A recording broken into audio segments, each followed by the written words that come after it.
Ladies and gentlemen, free thinkers, makers of the future, welcome to the session. Thank you for making the time. I know a lot of you have been involved in this project, seeing the possibility, making it happen, supporting in all kinds of ways. So your presence is much appreciated. We're going to begin, before we get started, we're going to actually begin with a safety moment from the ICC. Oberking, Kane, is that you? Yeah, it's my name, but I'm only doing technical here. The safety moment from the ICC. Oh, Are we skipping that? Yeah, I don't think Okay. Okay, then I'm going to, as I said, to punctuate just how welcome you are and give some extra context and texture, I'd like to welcome Dr. Bethwell Sekrapelo from the CSIR, Chief Executive of the Smart Places Cluster. Just a correction, not Chief Executive, but the Executive Cluster Manager of a cluster we call Smart Places at the CSIR. We've got 9 clusters, and Smart Places is one of those. Therefore, this project within the CSIR was undertaken in an impact area called Inclusive Smart Settlements and Regions. So it couldn't have been held on a better day than today, when at the CSIR we are having a celebration of our work in research, development, and innovation in this biennial conference of the CSIR. My role is therefore to welcome you all to this event where we are going to be handing over not the drone, not equipment, but we are handing over capabilities really, to Zamisa Holding, and my boss, Dr. Sandile Malinga, is going to be honoring us with that. Why am I saying that we are not handing over a piece of equipment? A piece of equipment by itself is not useful. It's a capability because it entails, yes, a functional drone or equipment, plus well-trained users of the drone. My information says that there are 4 pilots. 2 of them were unemployed persons that have been thoroughly trained to operate this drone. 2 others are staff members of the KZN Department of Human Settlements. So the capability has the equipment, as I've indicated, has the human capital who have not only been trained but also certified.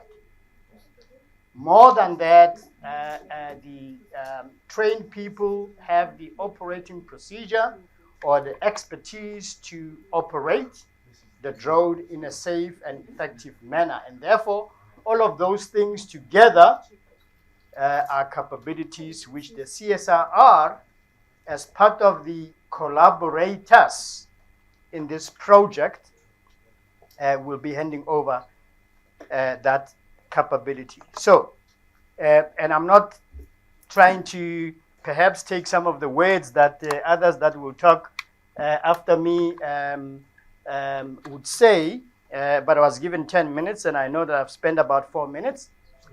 It's a collaboration and obviously in sync with one of the values within the CSIR. One of our values is collaboration, and therefore when you look at this project, you see collaboration in action, in the sense that we, the CSIR, the people that were charged with the implementation of the project, as it were, and we have the DSI, Department of Science and Innovation, who provided a foresight, if you like, into the project and the funding.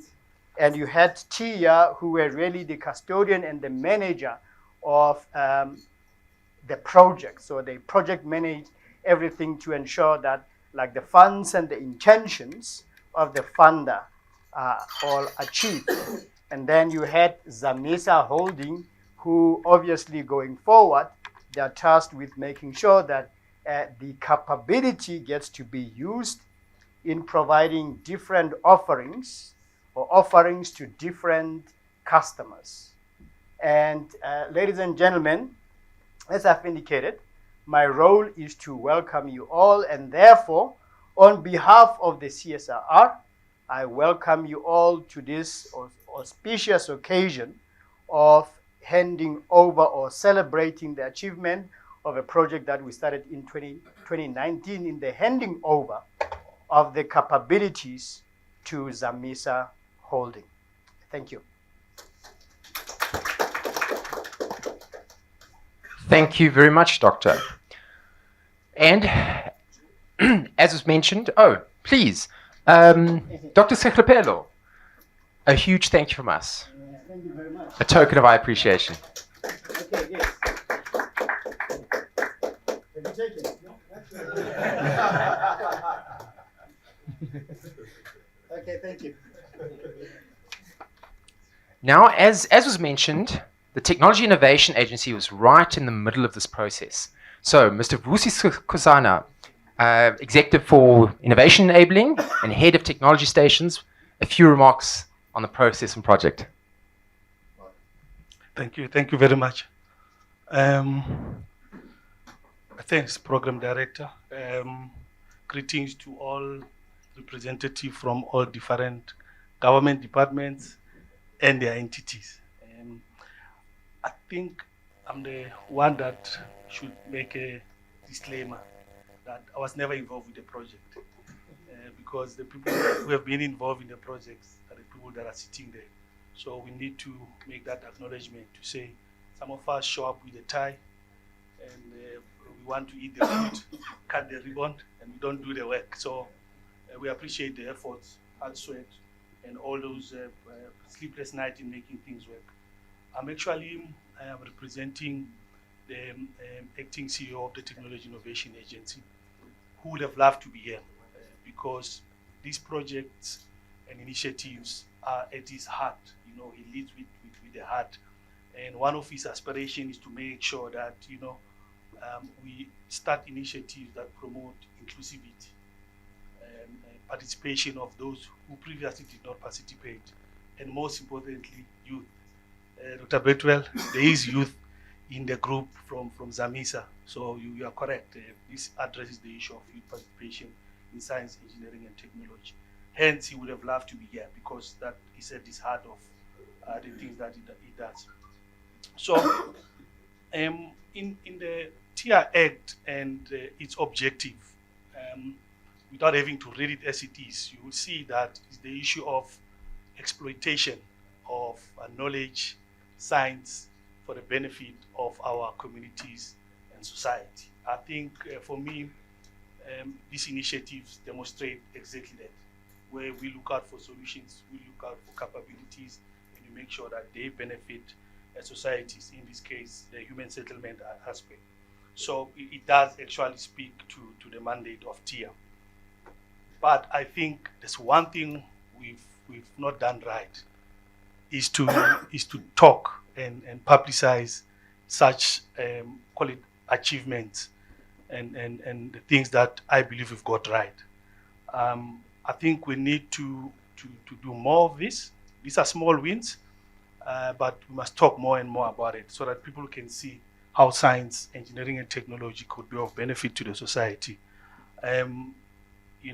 Until the lion tells his story, you know what happens to the tale of hunting. So we need to be able to lead and tell our stories behind of what we have to deal with in the challenging environment.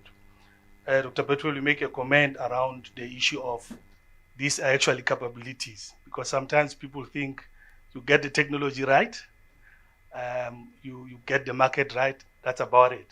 But there's a lot of things that has to be put in place. The training issue, the regulatory issue, I call them the red tape, making sure that people are included in those kind of sectors that hardly makes everyone else to be included.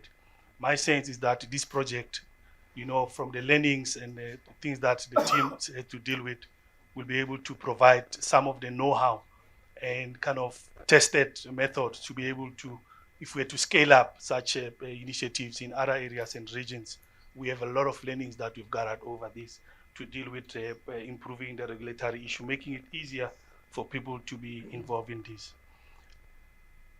There's been a number of reports talking about pocket of excellence in the ecosystem. My sense is that, the OECD is one of those reports. My sense is that this initiative demonstrates that actually those pockets of excellence can actually work together. I've been informed that there's a lot of work that has been done prior through CSIR, a lot of learnings that have been done. TIA coming in with the facilitator, the coordinating role, bringing all the SMEs into this platform, for me, is this pocket of excellence working together. We should give kudos to ourselves. That it's no longer about me. We are finding ways in collaborating and working together, which is anyway what the ecosystem demands. We need to work together because the resources are unlimited. We'll continue to be short of those resources. Working together will make us be able to achieve that with the limited resources that we have. To the Department of Science and Technology, we know it's always encouraging when you see a department putting confidence in their implementing agency to take up challenging initiatives, test new ways of de-risking solutions for the benefit of the community. A sincere appreciation for that, because without that confidence, TIA would not have been involved in this initiative. So it became critical to see where the department bringing all these initiatives into TIA to test will continue to find a way of not disappointing you going forward with other initiatives going into the future. So I've touched the issue of transformation, the issue of dealing with regulatory issues, compliance to industry. I know it's difficult. I've met you on the corridor, your academic qualifications probably didn't speak to the training that you've received, but your aspirations to learn new things is encouraging. We hope that when TIA calls to speak to other youth about this difficult path that you've taken, you'll be able to respond. So for me, it's just a message of encouragement, just to call on to youth. And I know even the leadership that we have in Zamisa aspires to bring more and more youth involvement. So we encourage that going forward. So overall, it comes with responsibilities. When you're given these capabilities to take further, it comes with responsibilities. My conversation with you early today shows that actually you've taken this to heart. It's no longer a job now, but it's your legacy, as you put it right. So I hope you will see this legacy through. A message here, and if you look at the TIA logo, it says in the slogan there, innovating tomorrow together.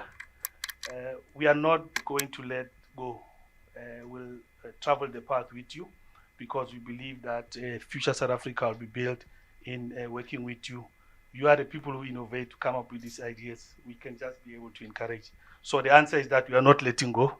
We'll continue to work with you going forward and find other solve other challenges of this country together.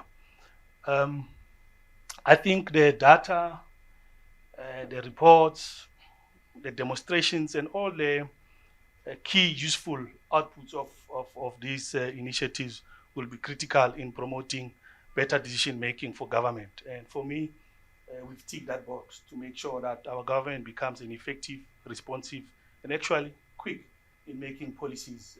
These solutions are not just services offered by SMEs, but could be used also to make sure that we make informed decisions that is informed by real data, authentic, being gathered live. So once again, thank you very much, and I appreciate all the effort. If I did not acknowledge you, your work is already taken to cognizance. Much appreciated. On behalf of TIA, thank you very much for being part of this initiative.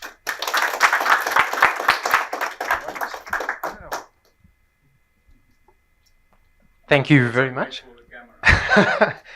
As a token of our appreciation and all the involvement, yourself and TIA, congratulations. Thank you. I need to share it with the team. There you go.